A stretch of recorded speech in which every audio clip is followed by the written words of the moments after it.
সুপ্রিয় দর্শক, স্বাগত জানাচ্ছি। টানা কয়েকদিন ধরে ইরান ও ইসরায়েলের হামলা পাল্টা হামলায় উত্তপ্ত হয়ে উঠেছে মধ্যপ্রাচ্য। ভেঙে পড়েছে ইসরায়েলের অহংকার আয়রন ডোম। রাত জুড়ে ক্ষেপণাস্ত্র হামলা চালিয়েছে ইরানের মিসাইল তাণ্ডবে ইসরায়েল যেন গাজা শহরে রূপ নিয়েছে। ভয়ে ইসরায়েলিদের পালাতে বলল ইসরায়েলি সেনাবাহিনী। আবার ইসরায়েলও সমানতালে বিমান ও স্থল অভিযান চালিয়ে যাচ্ছে ইরানে। এই মুহূর্তে মধ্যপ্রাচ্যে অনিশ্চয়তা ও অস্থিরতা বেড়েই চলেছে, যা আন্তর্জাতিক নিরাপত্তার জন্য নতুন হুমকিতে পরিণত হতে যাচ্ছে। তাহলে কি পরমাণু যুদ্ধ শুরু হচ্ছে? এমন প্রশ্ন কিন্তু সামনে আসছে। এই প্রশ্নের উত্তর সহ ইরান ইসরায়েল যুদ্ধের আদ্যপান্ত নিয়ে সাজিয়েছি এবারের পর্ব। বিস্তারিত জানতে পুরো ভিডিওটি দেখুন। দর্শক, চলুন চলে যাই মূল ভিডিওতে।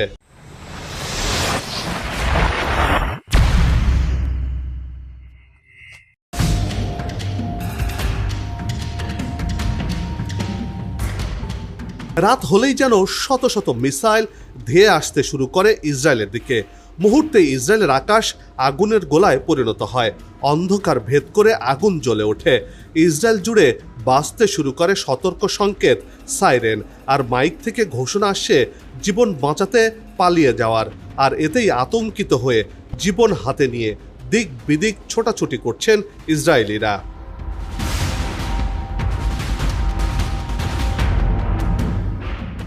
এমন দৃশ্য এখন গোটা ইসরায়েল জুড়েই দেখতে পাওয়া যাচ্ছে।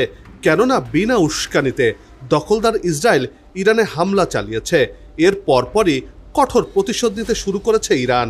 আর এতে কেঁপে উঠেছে তেল আবিব, হাইফা, দখলকৃত জেরুজালেম সহ ইসরায়েলের শহর বন্দর। বাদ যাচ্ছে না বিমানবন্দরও। খামেনির কঠিন প্রতিশোধের হুমকির ভয়ে পালিয়ে বেড়াচ্ছেন ইসরায়েলের প্রধানমন্ত্রী বেনিয়ামিন নেতানিয়াহু।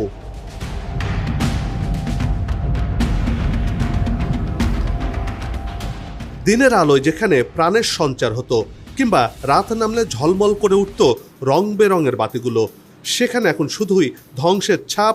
সুউচ্চ ভবনগুলো মাটিতে মিশে ধ্বংসস্তূপে পরিণত হয়েছে। চলাচলের বাহনগুলো রীতিমতো অকেজো। এই শহরে গড়ে ওঠা ইট, পাথর, সিমেন্টের অবকাঠামোগুলো মুহূর্তে গুড়িয়ে দিয়েছে ইরানের মিসাইল। এ যেন গাজার ছায়া ফিরে এসেছে ইসরায়েলে।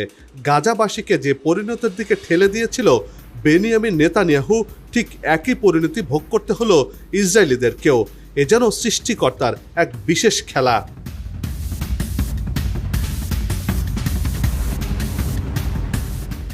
ইসরায়েলের গর্ব আকাশ প্রতিরক্ষা ব্যবস্থা আয়রন ডোম ভেঙে চুড়ে তাদের ভূখণ্ডে আশ্রে পড়ছে একের পর এক ব্যালিস্টিক ও হাইপারসনিক মিসাইল। আর তাতেই চোখের সামনে নরকের দেখা পাচ্ছেন ইহুদিরা। শনিবার রাত থেকে ইসরায়েলে দফায় দফায় হামলা চালায় ইরানি সেনারা।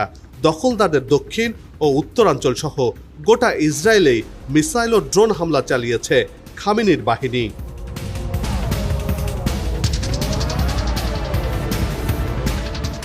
বার্তা সংস্থা রয়টার্সে প্রকাশিত ড্রোন ফুটেজে দেখা গেছে ইসরায়েলের প্রধান শহর তেল আবিবের দক্ষিণে বাতিয়ামে ভয়াবহ হামলা করেছে ইরান। মূলত এই হামলাতেই এই শহর মৃত্যুপুরীতে পরিণত হয়েছে। এমন পরিস্থিতি বলে দেয় যে ইসরায়েলের অভ্যন্তরে ইরান কতটা ভয়াবহ হামলা চালিয়েছে। শুধু কি তাই, ইরান যে মেরুদণ্ড সোজা রেখে ইসরায়েলকে শায়েস্তা করতে পারে তারও প্রমাণ এটি। ইসলামিক প্রজাতন্ত্রের ভূখণ্ডে হামলার প্রতিশোধ যে তীব্র থেকে তীব্রতর হবে সে ইঙ্গিত আগেই দিয়েছিলেন ইরানের সর্বোচ্চ নেতা আয়াতুল্লাহ আলী খামেনি।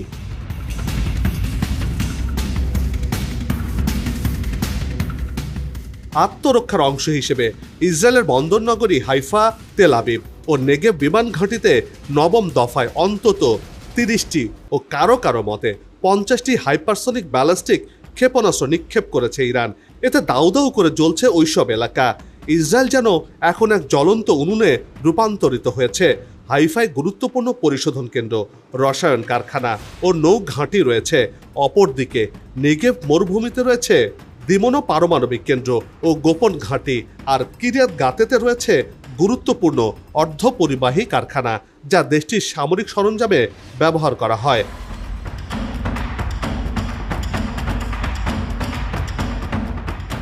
15 জুন রোববার সারা দিন হামলা করেছে ইরান। রাতে ফের কয়েক ডজন হাইপারসনিক ক্ষেপণাস্ত্র ছুঁড়েছে ইসলামিক প্রজাতন্ত্রের দেশটি। ইসরায়েলি উদ্ধারকারী সংস্থা জাকা জানিয়েছে সেখানকার একটি ভবন মিসাইলের আঘাতে ক্ষতিগ্রস্ত হয়েছে। আনাদোলু এজেন্সির এক ভিডিওতে শহরে বিস্ফোরণের দৃশ্য ধরা পড়ে।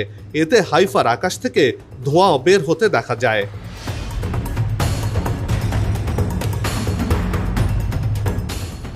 বার্তা সংস্থা রয়টার্সের ক্যামেরায় হাইফা শহরে বিস্ফোরণের দৃশ্য ধরা পড়ে।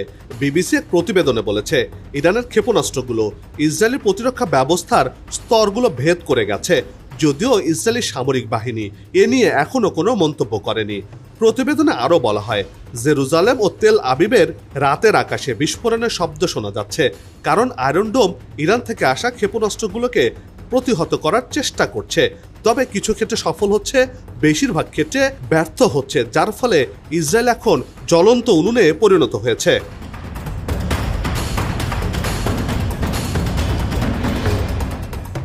15 জুন রবিবার ইসরায়েলের স্থানীয় সময় রাতে ইরানের চালানো ক্ষেপণাস্ত্র তেল আবিবের বেন গুরিয়ন বিমানবন্দরে সরাসরি আঘাত হেনেছে বলে জানা গেছে। ইরানের সংবাদ সংস্থা মেহের নিউজ এ তথ্য জানিয়েছে। বেন গুরিয়ন বিমানবন্দরে ইরান হামলা করেছে কিনা এ বিষয়ে কোনো মন্তব্য করেনি ইসরায়েলি বাহিনী। তবে এর আগেও এই বেন গুরিয়ন বিমানবন্দরে হুতি বাহিনী একের পর এক হামলা করেছে, তাতে বেশ ক্ষতিগ্রস্ত হয়েছে এই বিমানবন্দরটি।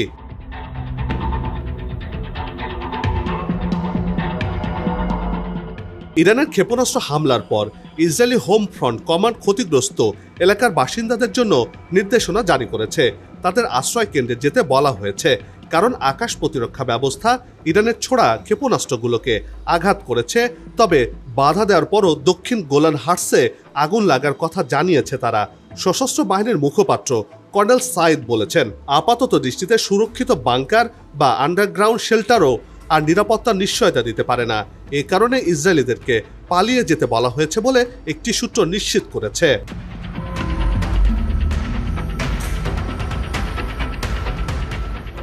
শুক্রবার থেকে শুরু হওয়া এই ক্ষেপণাস্ত্র হামলার পাল্টাপাল্টি ঘটনায় ইসরায়েলের মৃত্যুর সংখ্যা এখন 17 জনে পৌঁছেছে। এই ঘটনায় বহু সংখ্যক ইসরায়েলি নিখোঁজ রয়েছেন। বিধ্বস্ত ভবনগুলোতে চলছে উদ্ধার তৎপরতা।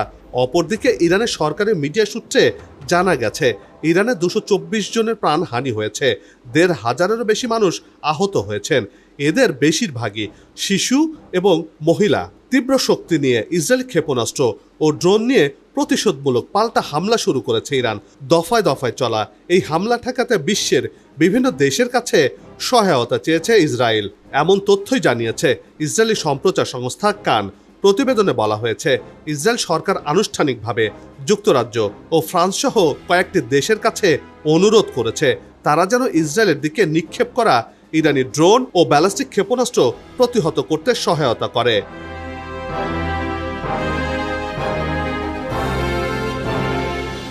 কান আরও জানিয়েছে যুক্তরাজ্য এরই মধ্যে ইসরায়েলের অনুরোধের জবাবে সহায়তা দিচ্ছে।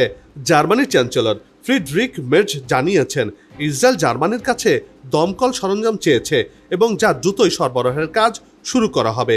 তিনি হুঁশিয়ারি দিয়ে বলেন, এই যুদ্ধ যাতে আরও বিস্তৃত না হয় তা নিশ্চিত করতে হবে এবং ইরান যেন ইসরায়েলি নাগরিকদের ওপর হামলা বন্ধ করে।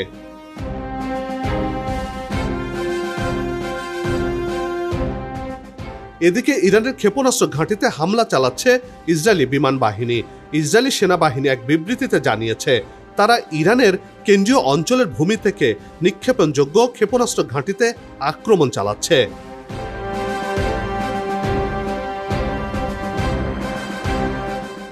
এবার ইয়েমেনের হুতি বিদ্রোহীরাও দখলদার দেশটিতে হামলার হুমকি দিয়েছে। ইরান সমর্থিত ইয়েমেনের হুতি সশস্ত্র গোষ্ঠী যে কোনো সময় ইসরায়েলে মিসাইল হামলা চালাতে পারে। এক্ষেত্রে তারা তেহরানের সঙ্গে সমন্বয় করে যৌথ হামলা চালাতে পারে বলে জানা গেছে। 16 জুন সোমবার ভোরে নাম প্রকাশে অনিচ্ছুক বেশ কিছু সূত্রের বরাত দিয়ে ইসরায়েলি সংবাদ মাধ্যম টাইমস অফ ইসরায়েলে খবর দিয়েছে। যদিও হুতি বিদ্রোহীরা এখন পর্যন্ত এ বিষয়ে সরাসরি কোনো মন্তব্য করেনি।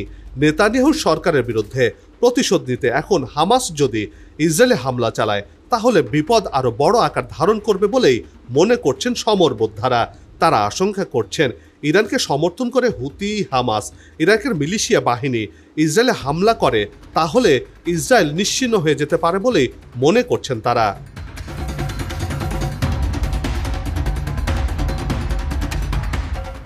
জ্বালানি ডিপোতে পাল্টাপাল্টি হামলা চালিয়ে যাচ্ছে ইরান আর ইসরায়েল। এই দুই দেশের মধ্যে চলমান সংঘাত তীব্র রূপ ধারণ করেছে। উভয় পক্ষই কৌশলগত স্থাপনা লক্ষ্য করে পাল্টাপাল্টি আক্রমণ অব্যাহত রেখেছে। ইরানের জ্বালানি মন্ত্রণালয় জানিয়েছে ইসরায়েলি হামলায় রাজধানীর শাহরান তেল ডিপো ক্ষতিগ্রস্ত হয়েছে। অন্যদিকে ইসরায়েলে একটি তেলের ডিপোর কাছে পাল্টা হামলা চালিয়েছে তেহরান। ইসরায়েলি কর্তৃপক্ষ তাদের জ্বালানি ডিপোতে ইরানি হামলার ব্যাপারে মুখ না খুললেও বিবিসি জানিয়েছে ইসরায়েলের তেলের ডিপোতে হামলার ঘটনা ঘটেছে।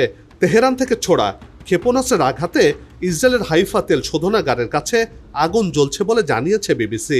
এতে করে জ্বালানি তেলের দাম আরও বেড়ে যাবে বলে মনে করছেন বিশ্লেষকরা।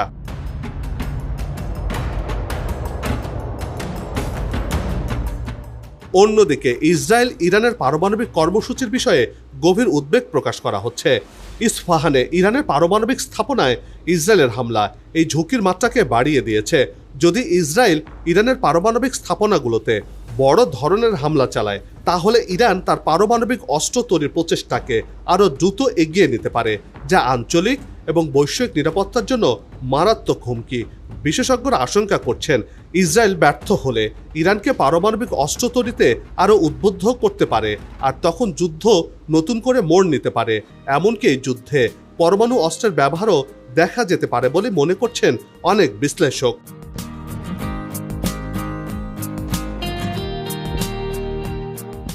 বন্ধ হোক যুদ্ধ, বিগ্রহ, হানাহানি, শান্তিময় হোক বিশ্ব, এমন প্রত্যাশা রেখে পর্ব থেকে বিদায় নিচ্ছি। তবে যাবার আগে সে একই অনুরোধ, যেখানে সেখানে ময়লা আবর্জনা ফেলবেন না, পরিবেশের ক্ষতি করবেন না, অযথা হর্ন বাজাবেন না, আপনার দেশে সৌন্দর্য রক্ষায় পোস্টার লাগানো থেকে বিরত থাকুন। যদি চ্যানেলটিতে নতুন হয়ে থাকেন, ভিডিওটি ভালো লাগে তাহলে চ্যানেলটি সাবস্ক্রাইব করে ভালোবাসায় আবদ্ধ করবেন। ভালো লাগা না লাগার বিষয়টি কমেন্টে লিখে জানাবেন। কি ধরনের ভিডিও দেখতে চান তাও জানানোর অনুরোধ রইল। আগামীতে আবারও হাজির হব নতুন কোনো খবরের বিশ্লেষণ নিয়ে। নিজে ভালো থাকুন, দেশকে ভালো রাখুন, আর আমাদের সাথেই থাকুন। ধন্যবাদ।